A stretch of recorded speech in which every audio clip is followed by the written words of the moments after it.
महायुतीच्या विरोधामध्ये महाविकास आघाडीने खटाखट 8,500 रुपये बँकेमध्ये टाकू, आठाने सुद्धा आले नाही. लाडक्या बहिणीचे 7,500 रुपये येऊन गेले. लाडक्या बहिणीचे 1500चे 2100 झाले, 2100चे 3,000 रुपये होईल, हा मला विश्वास आहे. पण पहिले दिलं आणि मग मागितलं. यांनी पहिले मतं घेतले आणि खोटे बोलले. 1 रुपया सुद्धा बँकेत आला नाही. राहुल गांधींनी सभा घेतली, राहुल गांधींनी खोटे बोलले, आरक्षण जाईन, आरक्षण जाईन. अरे संविधान जब तक चांद रहेगा तब तक संविधान रहेगा. संविधानाला कोणी बदलू शकत नाही. आणि संविधान हे आमच्या सगळ्यांच्या रक्तामध्ये आहे, आमच्या पूर्ण मनामनामध्ये संविधान आहे. म्हणून त्याचं रक्षण करणं हे आमचं सगळ्यांचं कर्तव्य आहे. खोटं बोलून संविधानाचा वापर करून राजकारणामध्ये 8,500 रुपये बँकेत टाकू, त्याचा विरोध राहुल गांधी प्रचार केला आणि मतं मिळेल लोकसभेमध्ये.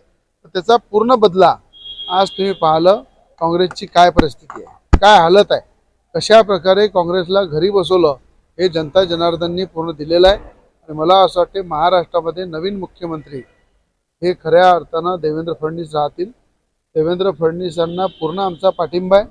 आमच्या मनामनामध्ये आहे की देवेंद्र फडणवीस मुख्यमंत्री झाले पाहिजे. अजित पवार गटाकडून सुद्धा पाठिंबा दिलेला आहे मुख्यमंत्री होण्यासाठी.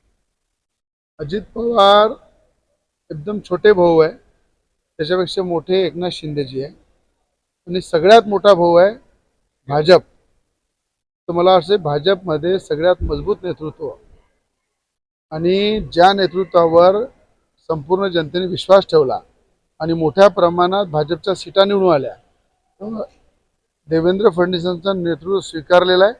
त्यामुळं ते सीएम बनतील असा माझा विश्वास. मुंबईला तुम्ही चालले आहात, बोलवण्यात आलेलं आहे, मंत्रिपदाची वर्णी लागणार आहे. मंत्रिपदाचा विषय नाही आहे. देवेंद्र फडणवीस साहेबांच्या सोबत मी काम करतो, पूर्ण ताकदीने त्यांच्या सोबत आहे. गेल्यावर त्यांची भेट घेईन, त्यांना सुद्धा शुभेच्छा देईल. आणि खऱ्या अर्थानं अमरावती जिल्ह्यामध्ये जे यश मिळालं त्याच्याबद्दल आमचं खूपदा बोलणं झालं. त्यांनी सुद्धा अभिनंदन केलं, मी सुद्धा अभिनंदन केलं. तर मला असं वाटते एवढी मोठी लढाई जिंकल्यानंतर भेटून त्यांचं अभिनंदन केलं पाहिजे, त्यासाठी मी जाणार. कुठेतरी स्टार प्रचारक आपण काम केलं जे आहे, नवनीतजींनी काम केलं आहे. नवनीतजींची कुठेतरी विधान परिषदेवर वर्णी लागली पाहिजे असे काही कार्यकर्त्यांना वाटतंय, काय तुम्हाला? अजिबात नाही. ते महाराष्ट्राच्या राजकारणात ते काम करणार नाही.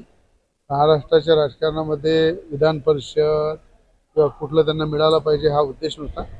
भाजप पक्ष मजबूत झाला पाहिजे, भाजपच्या कार्यकर्त्यांना ताकद दिली पाहिजे, भाजपचे आमदार निवडून आले पाहिजे, या उद्देशानं नवनीत राणांनी पूर्ण ताकदीनं प्रचार केला आणि त्या ठिकाणी त्यांना चांगलं यश मिळालं. देवेंद्र भाऊ मुख्यमंत्री पाहिजे सर्वसामान्य कार्यकर्ते. बिलकुल मला असं वाटते जो आज कौल आहे मुख्यमंत्री म्हणून त्यांनी जे काम केलं त्या ठिकाणी आज मोठ्या प्रमाणात भाजपच्या सीटा निवडून आल्या.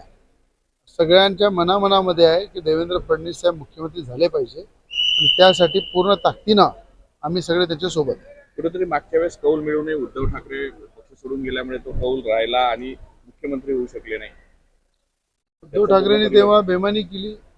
जेव्हा बहुमत आल्यानंतर सगळ्यात जास्त सीटा भाजपच्या आल्यानंतर सुद्धा उद्धव ठाकरेंनी त्या ठिकाणी विचाराचं परिवर्तन करून भाजपला धोका देऊन महाविकास आघाडी स्थापन केली, तिथे मुख्यमंत्री झाले. तेव्हा देवेंद्र फडणवीसांसोबत खऱ्या अर्थानं उद्धव ठाकरेंनी धोकाच दिला होता. पण आज तशी परिस्थिती नाही आहे. भाजप मोठा पक्ष आहे, मोठ्या ताकदीने निवडून आलेला आहे आणि सगळ्यांना माहीत आहे ज्याचे जास्त आमदार राहतात, ज्याची जास्त ताकद राहते तो मुख्यमंत्री असते. हे एकनाथजी शिंदेंनाही माहीत आहे, अजितदादांनाही माहीत आहे. त्यामुळं देवेंद्र फडणवीस साहेब मुख्यमंत्री बनतील.